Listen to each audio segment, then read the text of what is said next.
Final Cut Pro 10 is not an update to Apple's popular editing suite. It's a complete rewrite. Much has been improved, but many features have also been lost. So let's take a brief look at a few of the main differences between version 7 and 10. First off, a very useful improvement. You no longer have to wait for your clips to import before you can start using them in your project. Final Cut will read the data straight from the camera, letting you get on with your work. Once the footage has been properly imported, Final Cut will then invisibly relink your media to the files now on your hard drive.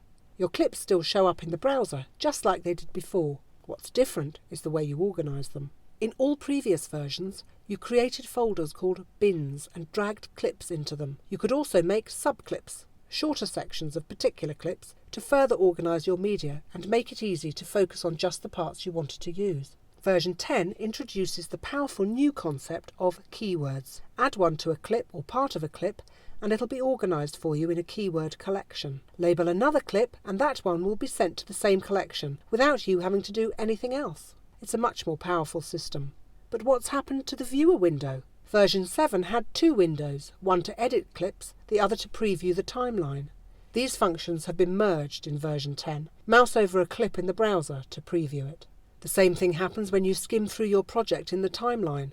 So where are all the tools from the viewer window? Most of them are still there in the Inspector section. The Video tab contains most tools from the Viewer's Motion tab. Some are missing, and a couple of new ones have been added as well. And if you were used to getting to composite modes by control-clicking on a clip, you'll have to remember to access them from the Inspector from now on. As before, you can keyframe most parameters, but there's been a significant change. In the previous version, you could add a keyframe, move the playhead to another point, alter the parameter, and another keyframe would have been added for you automatically. Now you have to add a keyframe before you change a value, whether one already exists or not, which isn't as efficient as it used to be. And generators?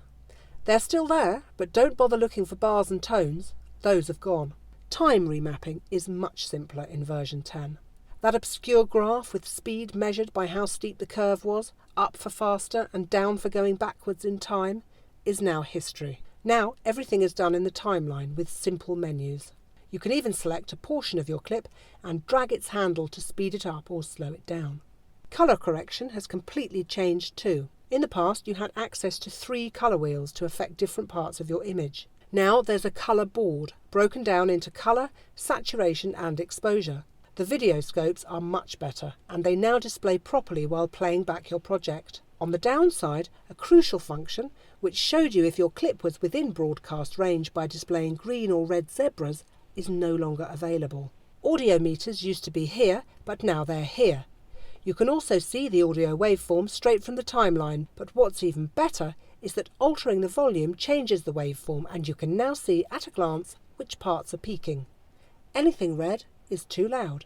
Transitions can now be accessed via the toolbar instead of through the menu bar or this tab in the old browser window. However, there's no way to save customised transitions or effects as favourites for you to use in other parts of your projects, or other projects for that matter.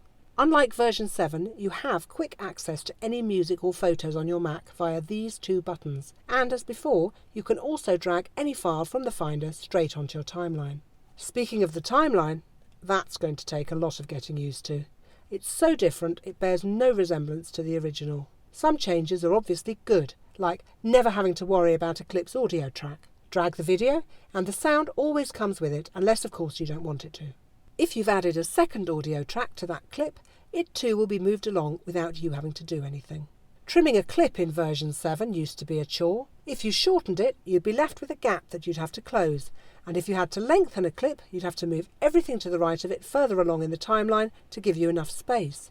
Now you just move your cursor to one side of the edit point and drag to alter the clip, and everything else moves along accordingly. In version 10, your first video layer is called the primary storyline, and you can't have gaps within it. Try and drag a clip away and this happens. That means that if you're used to working like this, you're going to have a hard time adjusting to this new way of editing.